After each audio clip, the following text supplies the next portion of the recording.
Hola a todos, aujourd'hui on se retrouve pour une toute nouvelle vidéo. On est le 1er janvier 2025, on fera sans doute une vidéo pour la nouvelle année, les différents objectifs, etc.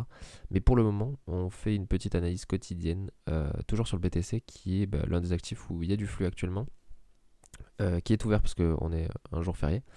Donc on va l'analyser ensemble. Ici, si on regarde, on est toujours sur du 4 heures dans le scénario qu'on a imaginé. Donc plutôt une sortie de ce support là par le bas pour piéger la plupart des acheteurs. Venir chercher des liquidités qui sont ici ou vers les 87 000. J'aurais tendance à penser qu'on s'approchera plutôt des 89 000 puisqu'il y a aussi une sorte de trendline ou une tendance, une, une ligne, en tout cas en diagonale qui nous permet d'avoir pas mal de points bas et on pourrait s'appuyer dessus avant de repartir. Donc celle-ci, celle-ci, celle-ci. Donc bon, à voir dans l'idée, on est toujours sur un flux horaire qui est plutôt baissier.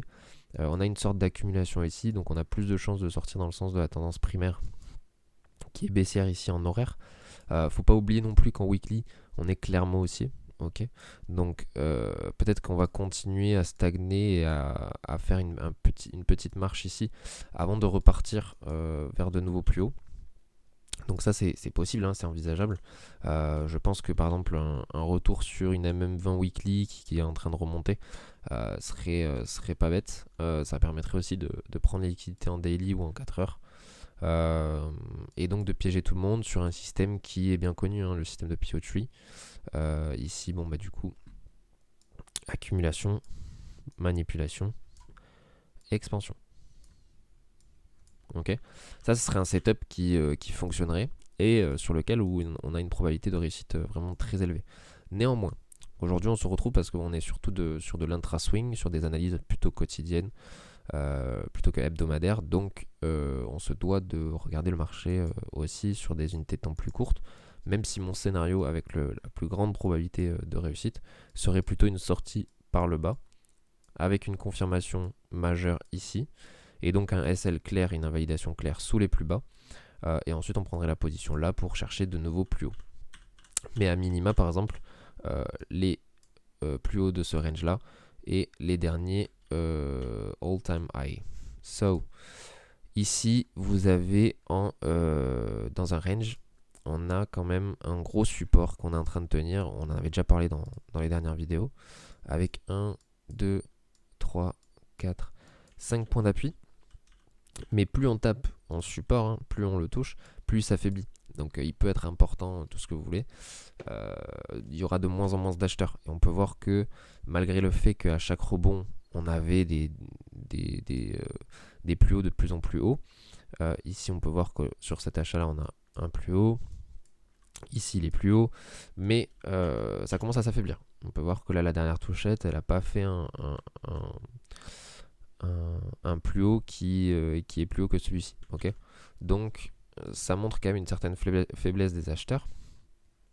Mais on a quand même des belles bougies qui nous permettent d'avoir des repères. Okay, donc là, si on descend par exemple en horaire, on pourrait avoir ce type de setup avec un canal descendant en fait qu'on a tracé, hein, qui est plutôt simple, qui montre en fait une tendance baissière en horaire, mais qui laisse beaucoup de liquidités aussi. Donc ces liquidités là, on ne peut pas partir plus bas entre guillemets sans les avoir prises. Donc j'aurais tendance à penser que on pourrait venir les chercher avant de repartir à la baisse. Et là on a un certain setup qui est assez intéressant. C'est-à-dire qu'on a une impulsion haussière, la plupart des gens se font piéger, on sort de ce canal-là. Au final, on revient pour toucher un peu en forme de pullback. Et on a une sorte d'accumulation qui est un peu moche. On vient prendre les liquidités de ce point bas-là. Et potentiellement, on va repartir. Okay, donc, on resterait sur les 0,618 de toute la hausse qu'on vient de faire. Donc pour moi, il y a pas mal de convergence en intra-swing qui nous permettrait de prendre ce setup. Alors là, j'ai mis ce SL sous les plus bas et sous ces liquidités-là qui pourraient être prises. Mais on pourrait très bien mettre le SL sous ce bas-là. Et au final, du coup, ça ne coûterait vraiment pas cher. Okay, avec un bon RR. Mais voilà, ça c'est un plan qui m'intéresse.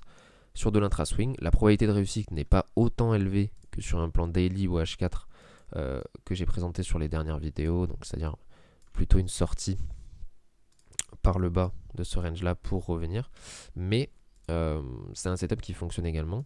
À voir si le flux se met en place, parce que là il n'y a pas de flux, donc s'il n'y a pas de flux, on ne peut pas forcément se positionner. Moi je me suis positionné en avance parce que j'y vais avec des tailles de position qui me conviennent. Néanmoins, si vous voulez vous positionner et avoir plus de chances de réussite, il faudra casser ces derniers plus hauts. Dès lors qu'on aura une bougie majeure, vous aurez une invalidation claire sous les plus bas. Et là, du coup, vous aurez un setup, certes avec peut-être un peu moins de ratio, mais regardez, si on met ici avec les plus bas, vous aurez le même RR. Donc, au final, autant attendre une confirmation en horaire, par exemple, qui vous amènerait quand même pas mal de facilité dans la prise de position. Voilà, c'était juste la petite analyse quotidienne. N'hésitez pas à rejoindre le Discord pour ceux qui ne le sont pas, à commenter pour me dire ce que vous en pensez du BTC actuellement. Et puis, je vous souhaite une bonne journée. Au revoir.